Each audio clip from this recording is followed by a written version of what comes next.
នៅថ្ងៃនេះខ្ញុំនឹងលើកយករឿងទី35នៃសៀវភៅបញ្ញាស័ក្តិជាដកមកអានជូនដល់បងប្អូនរឿងទី35នេះមានចំណងជើងថារឿងសាលភៈបាទសូមបញ្ជាក់ថានៅក្នុងជាដកទី35រឿងសាលភៈនេះគឺចែកចេញជាពីររឿងទៀតគឺរឿងទី1មានចំណងជើងថារឿងក្អែកនិងដង្កូវហើយរឿងទី2មានចំណងជើងថារឿងកណ្ដូបនិងគ្រុឌបាទសេចក្តីសង្ខេបនៃរឿងទី1គឺរឿងក្អែកនិងដង្កូវមានដូចតទៅកាលនោះមានក្អែកមួយហើរចេញទៅព្រៃហែមពៀនដើម្បីស្វែងរកអាហារស្រាប់តែបានជួបនឹងដង្កូវធំមួយមានចិត្តត្រេកអរណាស់ក៏ឆាបចុះទៅជិតដង្កូវហើយស្រែកសួរថាណែប្រស្ដែងមហាកេមិនអញនឹងចឹកស៊ីប្រស្ដែងឯងឥឡូវហើយ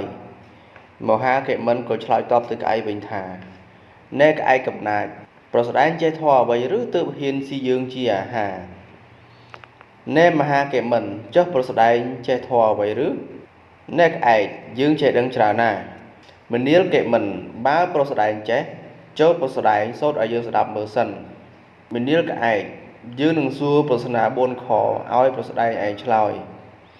មនាលកេមិនបើប្រស្ដែងចេះដឹងពិតចូលប្រស្ដែងចោលសួរមកចុះណែក្អែកប្រសិនបើប្រស្ដែងអាចដោះស្រាយប្រស្នាដែលយើងចោទសួរបានសម្រេចចូលប្រស្ដែងស៊ីយើងចុះបើប្រស្ដែងមិនចេះដោះស្រាយទេហើយនៅតែចូលចេះស៊ីខ្លួនយើងក្បាលប្រស្ដែងឯងនឹងបែកជា7ភាគមហាកេមិនបានចោទសួរប្រស្នា4ខនឹងក្អែកថាខទី1ធម្មជាតិដែលធំក្រៃលែងធំតើគឺអ្វីខទី2ធម្មជាតិដែលឆាប់រហ័សក្រៃលែងឆាប់តើគឺអ្វីខទី3ធម្មជាតិដែលមុតក្រៃលែងមុតតើគឺអ្វីខទី4ធម្មជាតិដែលមានកម្លាំងធំក្រៃលែងតើគឺអ្វីក្អែកបានពោលពាក្យដោះស្រាយប្រស្នាទាំង4ខថាខទី1បានដល់ទេពតាដែលធំក្រៃលែងខទី2បានដល់សេះអាសដរដែលមានល្បឿនរហ័សក្រៃលែងខទី3បានដល់ព្រួញដែលមុតស្រួចខទី4បានដល់ព្រះនរាយណ៍មានកម្លាំងខ្លាំងក្រៃលែងមហាកេមិនឆ្លើយថាប្រស្ដែងដោះប្រស្នាដូច្នេះមិនត្រូវទេហើយគ្មានដោះប្រស្នាបានត្រឹមត្រូវទៅលើខណាមួយសោះ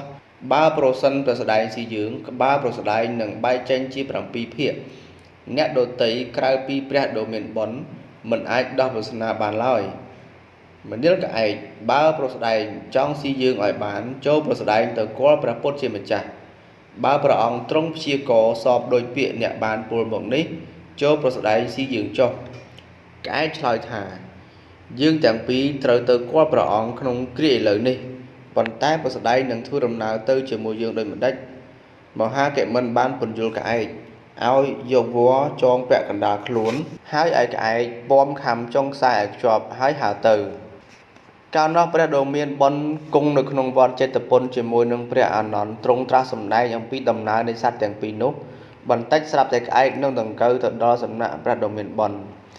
ឯដង្កូវលាខ្លួនលូនចូលទៅគាល់ចិត្តព្រះបរមគ្រូហើយក្រាបទូលថាបបិទ្ធព្រះដ៏មានបុណ្យប្រសើរអើយព្រះអង្គតែមានប្រតិករណាដល់សពសត្វលោកសូមសិរីសួស្តីចូលមានដល់ទូលព្រះបង្គំសូមទ្រង់ព្រះមេត្តាប្រោស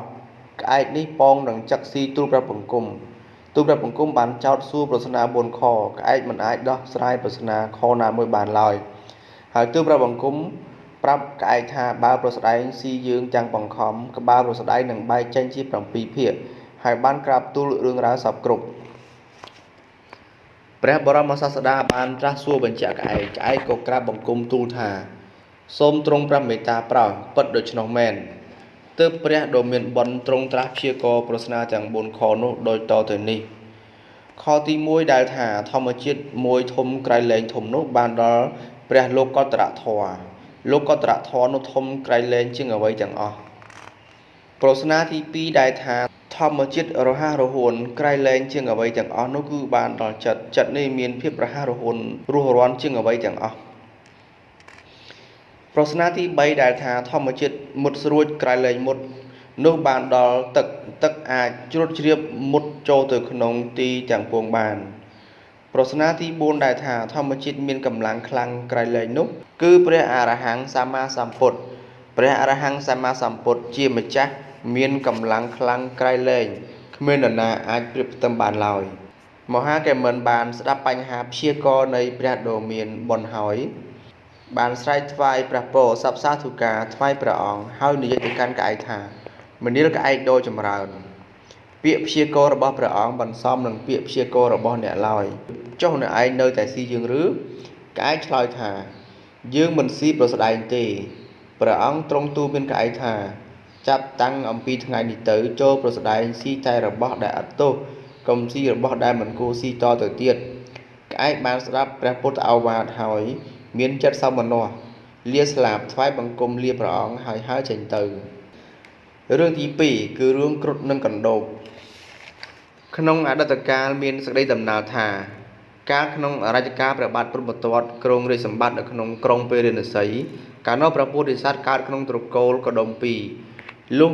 មានវ័យចម្រើនឡើងព្រះបិតាក៏អនិច្ចកម្មទៅព្រះពោធិសត្វបានទទួលទ្រព្យមរតកចំនួនច្រើនតមកអ្នកបានបរិច្ចាគទ្រព្យសម្បត្តិដាក់ទានដល់ស្មោមយាយចកទាំងឡាយអស់7ថ្ងៃទ្រព្យសម្បត្តិដែលសល់អំពីនេះបានថ្វាយជារាជពលីមួយផ្នែកចែកដល់ក្រុមញាតិមួយផ្នែកហើយអ្នកក៏ចេញទៅបួសជាតាបសនៅព្រៃហែមពៀនចម្រើនឈានសមាបត្តិជាសុខសប្បាយណាស់អស់កាលយូរអង្វែងនៅខាងកើតទីអាស្រមនៃព្រះតាបសមានដើមជ្រៃមួយដើមធំមានសត្វកណ្ដូបមួយធំប៉ុនផ្លែត្រឡាចអាស្រ័យនៅលើដើមជ្រៃនោះកាលនោះមានសត្វគ្រុឌហើរស្វះស្វែងរកអាហារមក7ថ្ងៃហើយហើរមកដល់ដើមជ្រៃធំនោះក្រឡេកឃើញកណ្ដូបធំនោះមានចិត្តត្រេកអរជាពន្លឹកនឹកថាថ្ងៃនេះនឹងបានអាហារចំអែតផ្ទៃទើបស្រែកប្រាប់កណ្ដូបថាណែមហាសាលភៈអញនឹងបរិភោគប្រស្ដែងឯងជាអាហារកណ្ដូបក្រឡេកឃើញគ្រុឌក៏ផិតភ័យតកាមាទើបរិះរកឧបាយដោះអាត្មាឲ្យផុតពីសេចក្តីស្លាប់ទើបស្រែកសួរទៅវិញថាមនាលមហាគ្រុឌអ្នកឯងចេះដឹងធម៌អ្វីឬទើបហ៊ានមកស៊ីយើងបាក់សីគ្រុឌសួរទៅវិញថាចុះប្រស្ដែងឯងចេះធម៌ឬកណ្ដូបឆ្លើយថាយើងចេះធម៌បាក់សីគ្រុឌនិយាយថាបើប្រស្ដែងចេះធម៌ចូលប្រស្ដែងសម្ដែងធម៌នោះឲ្យយើងស្ដាប់កណ្ដូបពោលឡើងថាយើងនឹងសួរប្រស្នា4ខបើអ្នកឯងអាចដោះប្រស្នាទាំង4ខនេះបានអ្នកស៊ីយើងចុះបើមិនចេះដោះប្រស្នាយើងទេហើយស៊ីយើងទាំងបង្ខំក៏បានអ្នកឯងនឹងបែកចេញជា7ភាគហើយកណ្ដូបក៏បានចោទសួរប្រស្នា4ខថាខទី1សួរថាសភាវៈមួយល្អក្រៃលែងល្អតើបានដល់អ្វីខទី2សួរថាសភាវៈមួយល្អិតក្រៃលែងល្អិតតើបានដល់អ្វីខទី3សួរថាសភាវៈមួយវែងក្រៃលែងវែងតើបានដល់អ្វីខទី4សួរថាសភាវៈមួយគ្មានទេហើយគ្មានសភាវៈដតីក្រៃលែងជាងគ្មានឡើយតើបានដល់អ្វីបាក់សីគ្រុឌក៏បានដោះប្រស្នានេះដូចនេះថាខទី1បានដល់ព្រះច័ន្ទក្នុងថ្ងៃពេញបូរមីខទី2បានដល់សរសៃសំឡីកបាស់ដែលមានសរសៃល្អិតខទី3បានដល់ផ្លូវដែលមហាជនត្រាច់ដើរទៅមកខទី4បានដល់សមណធម៌គឺសេចក្តីស្លាប់សត្វលោកគ្មានខ្យល់អសាសៈបសាសៈទើបឈ្មោះថាសភាវៈគ្មានមិនមានសភាវៈអ្វីក្រៃលែងជាងនេះទៅទៀតមហាសាលភៈឆ្លើយឡើងថាបពុតមហាគ្រុឌអ្នកឯងដោះស្រាយមកនេះតែមួយខក៏គ្មានត្រូវផងបើអ្នកនៅតែស៊ីយើងទាំងបង្ខំក្បាលអ្នកឯងនឹងបែកជា7ភាគបើអ្នកចង់ស៊ីយើងណាស់ហើយយើងនាំគ្នាទៅសួរព្រះតាបស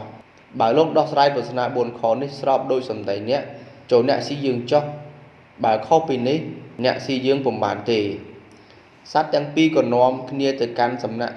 តាបសពោធិសត្វកណ្ដូបបានថ្លែងបញ្ហា4ខនិងសេចក្តីដោះស្រាយរបស់បាក់សីគ្រុឌជូនតាបសស្ដាប់សពគ្រប់ទើបតាបសសួរបញ្ជាក់ទៅគ្រុឌពិតដូច្នោះមែនឬគ្រុឌក៏ទទួលថាពិតដូច្នោះមែនហើយលោកតាបសពោលថាណែគ្រុឌប្រស្ដែងដោះស្រាយប្រស្នា4ខដូច្នោះមិនសមទេហើយតាបសបានដោះស្រាយប្រស្នា4ខដូច្នេះខទី1ដែលថាសភាវៈមួយល្អក្រៃលែងល្អនោះបានដល់សិល5សិល8និងសិល10មនុស្សណាដែលមានសិលទាំងនេះក្នុងខ្លួនមនុស្សនោះឈ្មោះថាមានលំអក្រៃលែងទាំងក្នុងលោកនេះទាំងក្នុងលោកខាងមុខខទី2ដែលថាសភាវៈដែលល្អិតក្រៃលែងល្អិតបានដល់លោកកតត្រធម៌និងបរិយត្តិធម៌ខទី3ដែលថាសភាវៈមួយដែលឆ្ងាយក្រៃលែងនោះបានដល់សព្វរិស័ធម៌និងអសព្វរិស័ធម៌រមែងមានសភាពនៅឆ្ងាយដាច់ស្រយាលពីគ្នាក្រៃលែងខ ខទី4ដែលថាសភាវៈមួយគ្មានរបស់គ្មានដតីប្រៀបផ្ទឹមបាននោះបានដល់ឧបាទិសេសនិព្វានគឺការរំលត់កិលេសនិងអនុបាទិសេសនិព្វានគឺការរំលត់ខណ្ឌទាំង5ទើបហៅថាសភាវៈគ្មានអ្វីប្រៀបផ្ទឹមស្មើកណ្ដូបមហាសលភៈបានស្ដាប់បញ្ហាព្យាកររបស់តាបោះដូច្នោះហើយទើបស្រែកជូនពរសັບសាធុការដល់តាបោះហើយប្រកាសប្រាប់ទៅបក្សីគ្រុឌថាប្រស្នា4ខដែលតាបោះបានពួលដោះស្រាយវិសាចនាមកនេះគ្មានខណាមួយស្របតាមពាក្យដោះស្រាយរបស់អ្នកឡើយដូច្នេះអ្នកឯងស៊ីយើងមិនបានទេគ្រុឌឆ្លើយថាយើងមិនស៊ីប្រស្ដែងទេតាបោះបានទូលមានគ្រុឌថាមនាលគ្រុឌតាំងអំពីពេលនេះទៅចូលប្រស្ដែងស៊ីអាហារដែលសមគួរកុំស៊ីអាហារដែលមិនសមគួររួចតាបោះសម្ដែងសិល5ឲ្យគ្រុឌស្ដាប់ឯកណ្ដូបនិងគ្រុឌបាននមស្ការលាតាបោះទៅកាន់លំនៅរៀងៗខ្លួនបាទការលើកយកសេចក្តីសង្ខេបនៃរឿងសលភៈដែលជារឿងទី35នៃសៀវភៅបញ្ញាស័ក្តិជាដកមកអានជូនដល់បងប្អូននៅពេលនេះចប់តែប៉ុណ្ណេះសូមអរគុណ